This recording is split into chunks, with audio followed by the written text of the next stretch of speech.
ഏതൊരു പെണ്ണിനും ചെയ്യാൻ പറ്റാത്ത ഒരു കാര്യം എന്റെ അമ്മ ചെയ്തു. എപ്പോ നോക്കിയാലും നാട് നാടെന്ന് പറഞ്ഞോണ്ടിരിക്ക. മരിച്ചവരെ ഒരുക്കുന്നത് നാട്ടുകാർക്ക് നന്മ ചെയ്യുന്നതും എല്ലാം ഒന്ന് തന്നെയാ. എന്റെ അച്ഛൻ മരിക്കുമ്പോൾ പണത്തിനല്ല കൊണ്ടുപോയത്, നല്ല പേരോട് കൂടിയാ പോയത്. മറ്റുള്ളവർക്ക് വേണ്ടി ജീവിക്കുമ്പോഴാ സന്തോഷത്തോടെ മരിക്കാൻ സാധിക്കുക. ഓ മതി മതി നിന്റെ പുരാണം മറച്ചല്. വേണ്ടാത്ത സംസാരം എന്തിനാ? ഞാനാണ് നിനക്ക് വേണ്ടെങ്കിൽ നിനക്ക് ഇവിടെ താമസിക്കാം. നാടാണ് നിനക്ക് വേണ്ടെങ്കിൽ അങ്ങോട്ടേക്ക് പോക്കോ.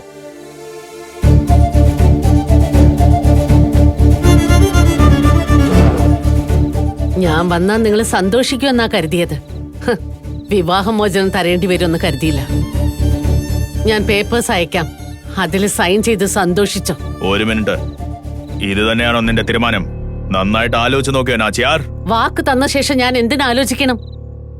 എനിക്ക് ആദ്യം ഒരു വാക്ക്, രണ്ടാമതൊരു വാക്കെന്നില്ല. ഒരേ ഒരു വാക്കേ ഉള്ളൂ.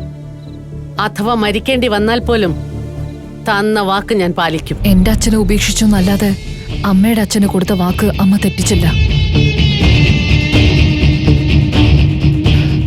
സ്വന്തം നാടിന് പ്രാധാന്യം കൊടുത്ത് ജനങ്ങളുടെ സന്തോഷത്തിനു വേണ്ടി അമ്മ എപ്പോഴും കൂടെ നിന്നു. നാരായണമൂർത്തി ഇല്ല എന്നുള്ള ചിന്ത അമ്മ മാറ്റുകയായിരുന്നു. ജനങ്ങൾക്ക് എന്തൊരു പ്രശ്നം ഉണ്ടായാലും കണ്ണീരൊഴുക്കുന്നത് അമ്മയായിരിക്കും. നല്ലത് ചെയ്യുന്നവർക്ക് മഹാലക്ഷ്മിയായും ചീത്തത് ചെയ്യുന്നവർക്ക് മഹാകാളിയായി നിന്നു. നല്ലത് ചെയ്യുന്നവരോട് സ്നേഹത്തോടും ചീത്തത് ചെയ്യുന്നവരോട് കയർത്ത് കയറുകയും ചെയ്യും. അതായിരുന്നു അമ്മയുടെ സ്വഭാവം. കളിച്ചു നടക്കേണ്ട പ്രായത്തിൽ അമ്മയുടെ ഒപ്പം നിൽക്കുന്നല്ലേ, അത് ഞാനാ. ഝാൻസി റാണിയുടെ ആത്മകഥ വളരെ പഴയതാണെങ്കിൽ ഈ മഹാലക്ഷ്മിയുടെ ആത്മകഥ പുതിയതാണ്. ഈ എന്റെ കഥ. മാറിക്കൊടുക്ക്, നാച്ചാരമ്മയുടെ മോള് വന്നു. എടാ, നാച്ചിയാരമ്മയുടെ മോള് വന്നൂടാ.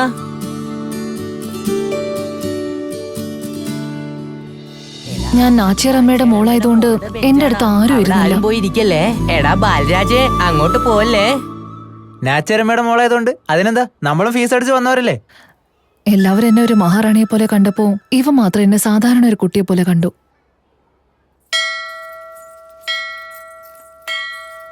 ഏയ് കുട്ടി, ഞങ്ങളൊക്കെ എന്താ റേഷനരി വാങ്ങാൻ വന്ന് നിൽക്കുകയാണോ?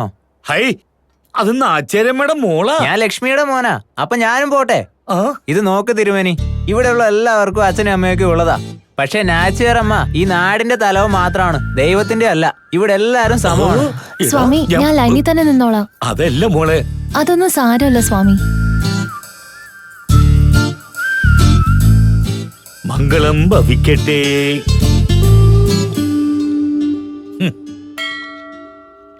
ഇന്നാടാ പിടിച്ചോ. ഇന്നാ ഇതും കൂടെ. ഹായ്, എന്റെ പേര് മഹാലക്ഷ്മി. അതല്ലല്ലോ നിന്റെ പേര്. ആര് പറഞ്ഞു? എന്റെ പേര് തന്നെയാ.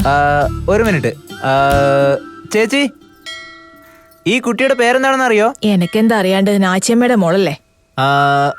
ആ മുത്തശ്ശ, എന്താ മോനെ, ഈ കുട്ടിയുടെ പേരെന്താണെന്ന് അറിയോ? നാച്ചിയാരമ്മയുടെ മോളാ. ഇപ്പൊ മനസ്സിലായില്ലേ നിന്റെ പേരെന്താണെന്ന്? അത് മനസ്സിലായി. അതിരിക്കട്ടെ, നിന്റെ പേരെന്താ? Balraj, boot cut Balraj. Boot cut നല്ല വീട്ടുപേരാ? അല്ല, എന്റെ പാന്റിന്റെ പേരാ. സൽമാൻ ഖാന്റെ സിനിമയൊക്കെ കണ്ട് ഞാൻ ബൂട്ട് കട്ട് ഇടാൻ തുടങ്ങി. അപ്പൊ മുതൽ ബാൽരാജ് ബൂട്ട് കട്ട് ബാൽരാജ് ആയിട്ട് മാറി. ഭാഗ്യം, സൂപ്പർമാൻ പടമൊന്നും കണ്ട് വളരാത്ത. ഫ്രണ്ട്സ്.